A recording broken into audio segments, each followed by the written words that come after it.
Is mixtape really a game, or is it a movie? Is gaming dead now? Do we need hotter characters in video games? Should the price of a game be determined on a dollar per hour basis? God, I'm stupid. There's a lot you can say about gamers, but one thing's for certain, we love a good argument. As a matter of fact, it feels like arguing makes up the majority of the conversation we have online. Each day, you check TikTok, Twitter, or YouTube, and some new hot button issue is staring you in the face. Each day brings with it something new to fight over, and each new thing somehow feels just as important as the last. We treat these debates like life or death, picking a side and sticking to it, tearing down anyone who dares oppose us. But here's the thing. If you were to question any gamer about whether any of these things really matter, they tell you no. As a matter of fact, most people would tell you that these topics are pretty dang stupid, and that's why we move on from them so fast. Why then? Why do we use what little free time we have arguing over things that none of us really care about? You could point to content creators manifesting outrage for clicks, or you could point to a generation-wide loneliness epidemic pushing people towards any sort of connection they can get, even if that connection is toxic. There's no doubt that each of these things play a role, but I think there may be something bigger, something else, something systemic. An impression left on the psyche of a worldwide community that might stick with it forever. But before I say what that impression is from, I need to ask you a question. Do you remember what gaming looked like 10 years ago? You want to know what I remember from 2016? I remember friends making collective decisions about what console to get, because getting the wrong console meant that you couldn't play with your friends, so that was basically social suicide. If the cool kids all got a PlayStation 4 and you got an Xbox One, then sorry, you can't be one of the cool kids, even if you're the star quarterback. I remember people moaning and groaning about the exclusives that came to a system that they didn't even own. People who had never owned a PlayStation arguing that God of War could never be deserving of upsetting Red Dead Redemption 2 for Game of the Year. I remember people proclaiming that they were Team Xbox or Team PlayStation, wearing their affiliation on their sleeve with a sense of pride. And of course, I remember PC players telling us that we were all beneath them. More than anything though, I remember an industry defined by the console wars. Now, these console wars, they were born out of necessity. Competing companies made competing exclusive games to boost the sales of their competing hardware. But what no one seemed to realize is how picking sides for decades could leave a lasting impact on the community at large. At the time, you were one of two people. You either swore allegiance to a console, or you were a snob that looked down on the discussion as trivial and childish. I hate to admit it, but I was a snob. I loved my Xbox more than my PlayStation, but you know what I loved more than my Xbox? The feeling of superiority I got from telling people that this argument was childish. I was one of those guys who would say, "Who cares what you're playing on? It's the games that matter, man. The console wars are nothing but toxic." What I failed to realize back then is that maybe that toxicity served a purpose. The console wars were tribalistic, sure, but what if that tribalism was a sort of good tribalism? I know that might sound crazy, but stick with me for a second. The console wars spanned nearly 50 years, and in that time, they built up community-wide toxicity and tribalism with each passing year. But they also gave us a place to focus our toxicity. For decades, the console wars served as a relatively harmless place to pick a side in a relatively lighthearted debate. But then, seemingly overnight, the console wars died. In 2025, when Xbox and PlayStation started putting their exclusives on other platforms, publications across the world declared the end of the console wars. You would think then that with their death, the toxicity they created would die too, right? Not exactly. Here we are 1 year later, and we are still as entrenched in our tribalism today as we were back in 2015. It just looks a little different now. The difference between then and now is that then, when the console wars were here, our tribalism was controlled. It was centered around one major debate, but now that debate is over and we are left with the identity-reinforcing tribalism it instilled in us. The console wars acted as a lightning rod for our tribalism and for the pointed aggression that goes along with it. But now that lightning rod has shattered, and the tribalism is no longer controlled. It's chaotic. It's fractured into hundreds of smaller, less significant issues. And now the gaming community has morphed from a small handful of large tribes into smaller, more radical tribes spread across the internet arguing about things that they barely care about. What I'm trying to say is, we need the console wars to come back.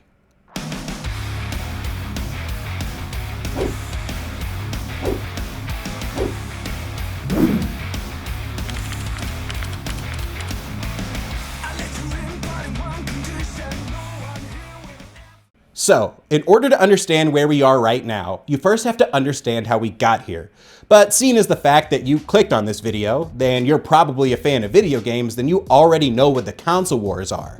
But what you might not know is that the console wars began way before the inception of the PlayStation and the Xbox.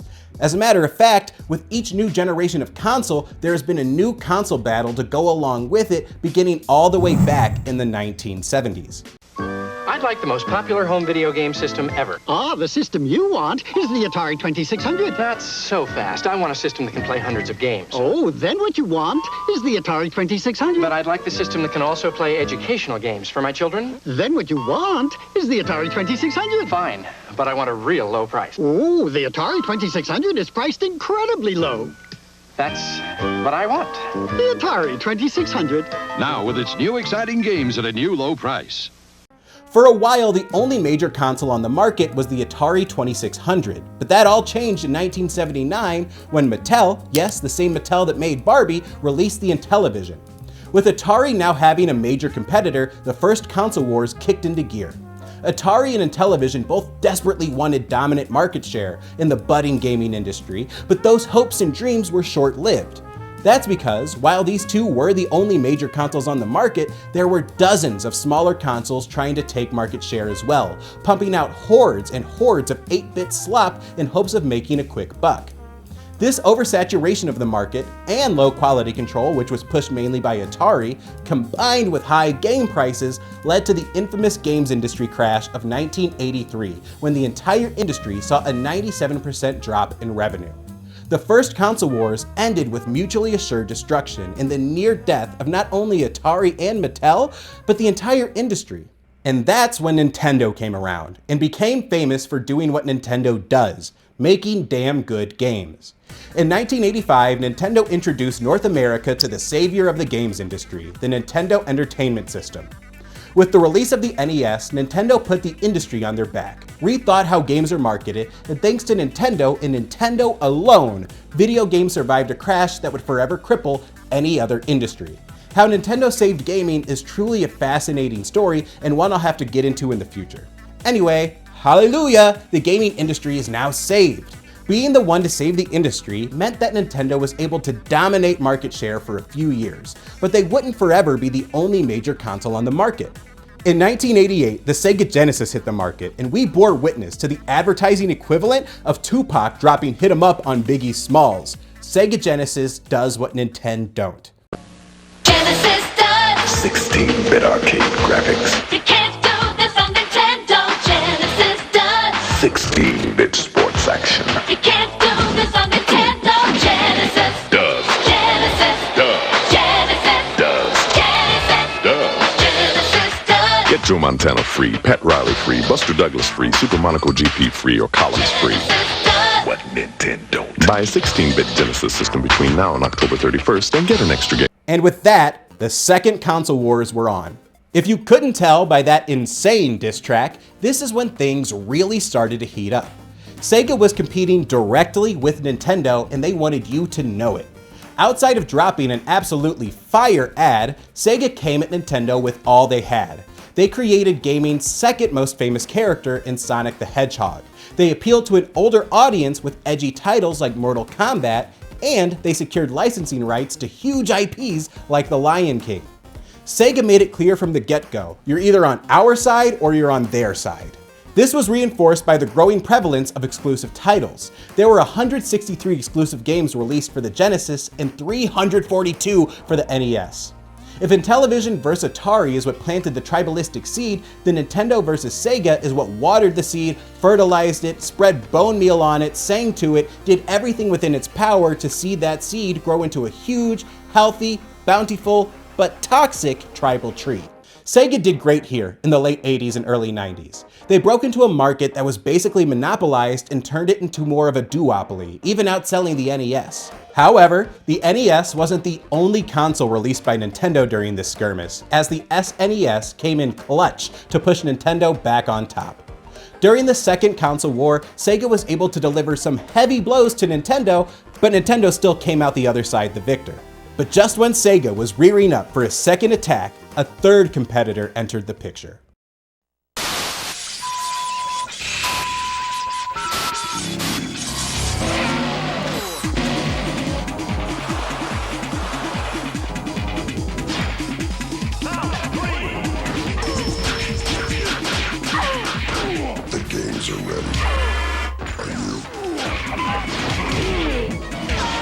smile.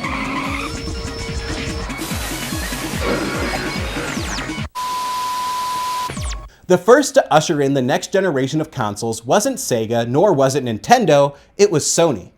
The PlayStation broke onto the scene in 1994, boasting a first-of-its-kind CD reader and, more importantly, 3D graphics. The PlayStation was seen as the future of gaming, which was especially exciting considering the fact that the PlayStation was incredibly well priced. The PlayStation found itself facing up against the Nintendo 64 and the Sega Saturn in the third console wars.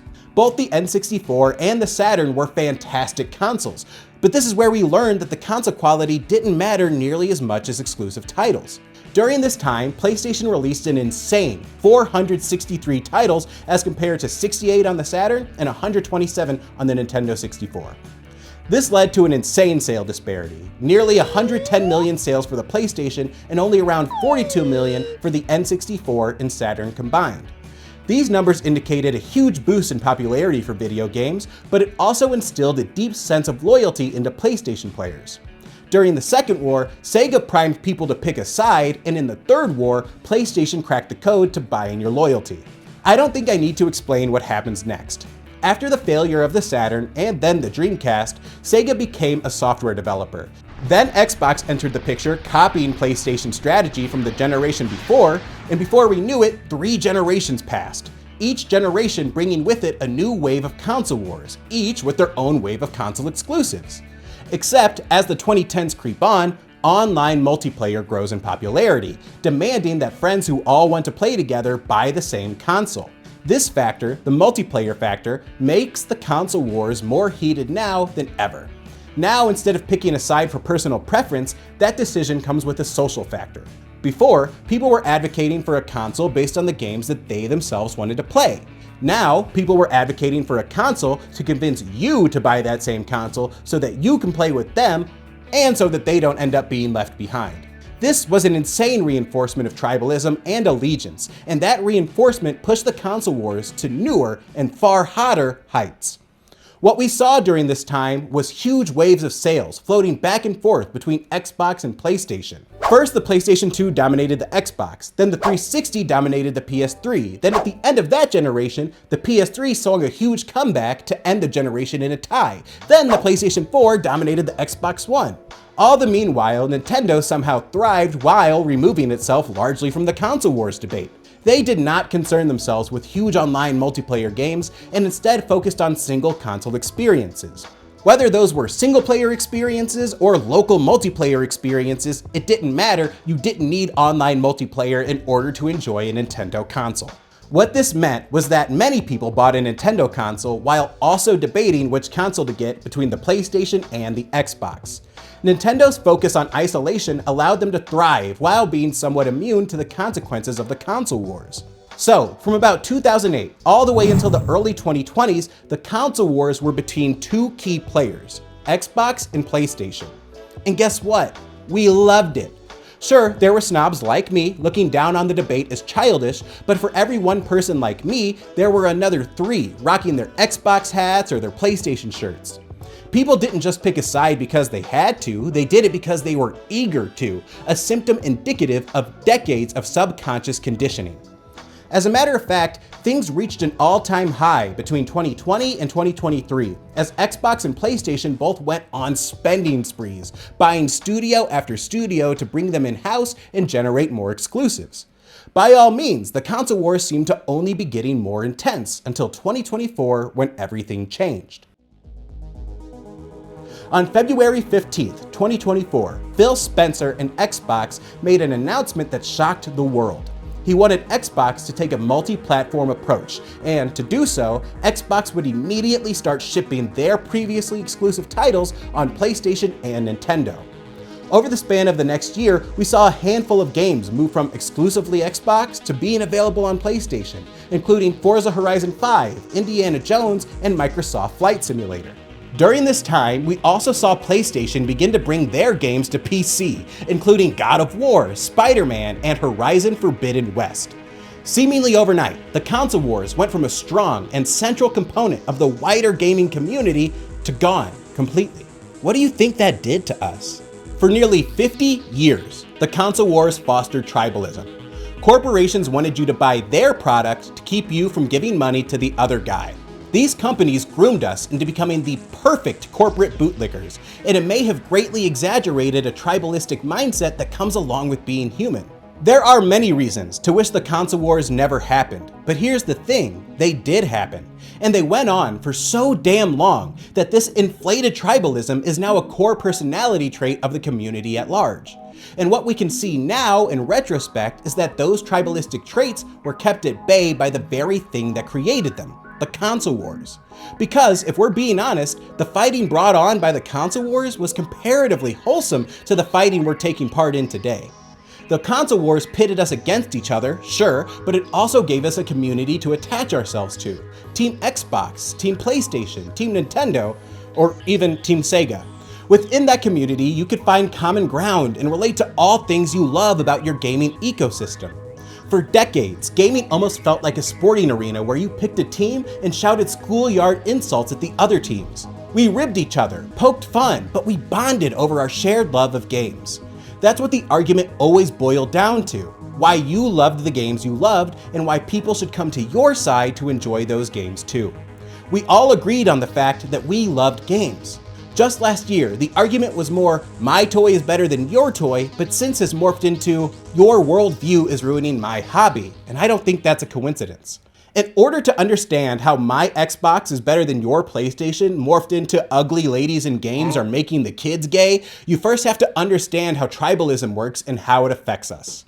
So again, we gotta go all the way back to the 1970s, where there was this social psychologist, Henry Taffel, who developed something called the social identity theory to explain how quickly tribalism is established and how strongly it grabs hold of our identity. He had this famous experiment where people were assigned to completely arbitrary groups with incredibly meaningless distinctions. With one group, a coin toss decided who was in group A and who was in group B. With another group, individual taste between two paintings decided who was in group A and group B. You get the picture. In this study, individuals were taken one by one and asked to assign resources to other people at random. The only thing they knew about the person to whom they were assigning resources was whether that person was in group A or group B. The differentiator between the two groups was pointless, mind you, everyone could see that. Despite the meaningless distinction, people still heavily favored those from their own group, giving more resources to members of group A if they themselves were part of group A. This highlights how innately tribalistic we are as humans and how, almost instinctively, we gravitate towards defining an in-group to associate with and an out-group to look down upon. Sound familiar? For the vast majority of the console wars, whether you preferred one system or the other was a largely meaningless distinction, but nevertheless, we happily picked a side. Yes, that was due in part to corporate manipulation, but that manipulation was only possible because of our natural tendency to sort ourselves. It's sort of a chicken and the egg situation. Did we choose sides first, or did the corporations try to funnel us into sides first? We chose sides first, I'm just gonna tell you that. What's more than that though, identifying the in-group is deeply satisfying to us as humans. As psychologist and researcher Jay Van Bevel found, identifying members of our group floods us with dopamine. Each new member reinforces our own loyalty and commitment. This knowledge implies that we didn't just participate in the console wars, we absolutely loved them.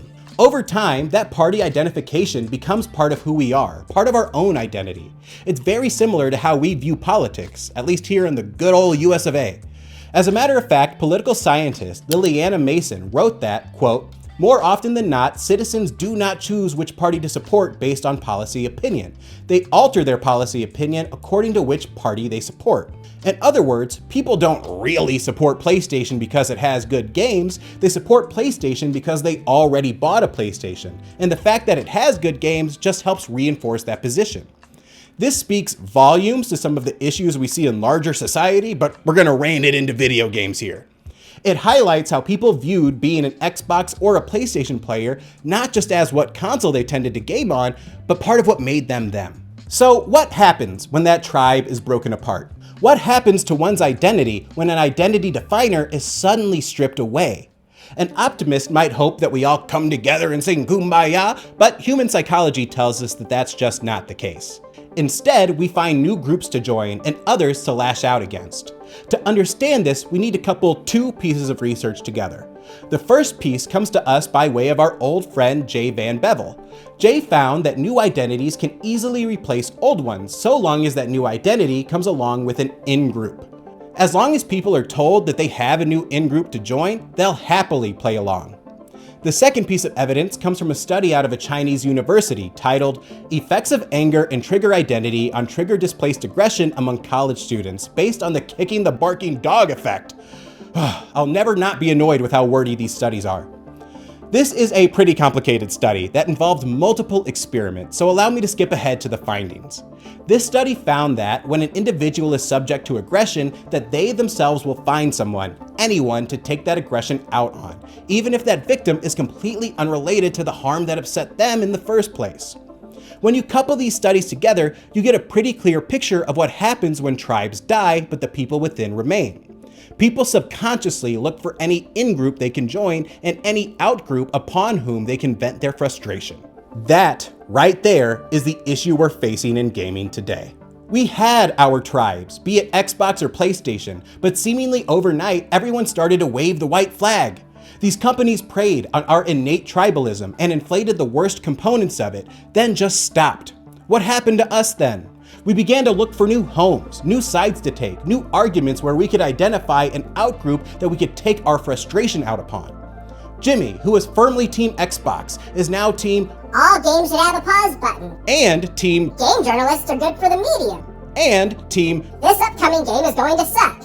Whereas Tina, who was previously just Team PlayStation, is now Team pause buttons would ruin FromSoft games. And Team game journalists are all paid shills. And Team this upcoming game is going to be Game of the Year. These topics, they're rooted in much more vitriol than the console wars ever were. As a consequence, we are more toxic than ever, and without some sort of lightning rod to harness all that toxicity, it spills out more and more into increasingly vile, increasingly personal debates that truly don't need to happen. In the absence of our large tribes like Team Xbox and Team PlayStation, we have subconsciously gravitated towards ever-changing, ever-shifting, ever more personal tribes, making it harder by the day to find common ground and come together to celebrate the things we love. I am thoroughly convinced that this infighting is only going to get worse until the console wars come back. Thankfully, that day might be coming sooner than we thought. Earlier this week, PlayStation officially announced that they will no longer be bringing their console exclusives to PC, including Wolverine and Ghost of Yotei. PlayStation exclusives will fully be exclusive from now on. Recently, Xbox hired a new CEO, Asha Sharma, who seems committed to bringing value back to Xbox at any cost, including a renewed emphasis on exclusive titles. And Nintendo, well, they do whatever the hell it is Nintendo wants to do. It is undoubtedly all an effort to simply line their pockets, but the intention doesn't matter. The result is what matters. And the result is that the console wars are coming back, and it's now up to us to foster them. So I urge you, my dear viewer, pick a side. Tear down the other to distract us from truly hurting one another. Tear each other apart in hopes of lifting each other up. PlayStation players, tell Xbox players how shitty their exclusives are. Xbox players, tell PlayStation players that Sony is far too greedy to ever offer a true equivalent to Game Pass. Nintendo players, say whatever you want, but quit playing nice.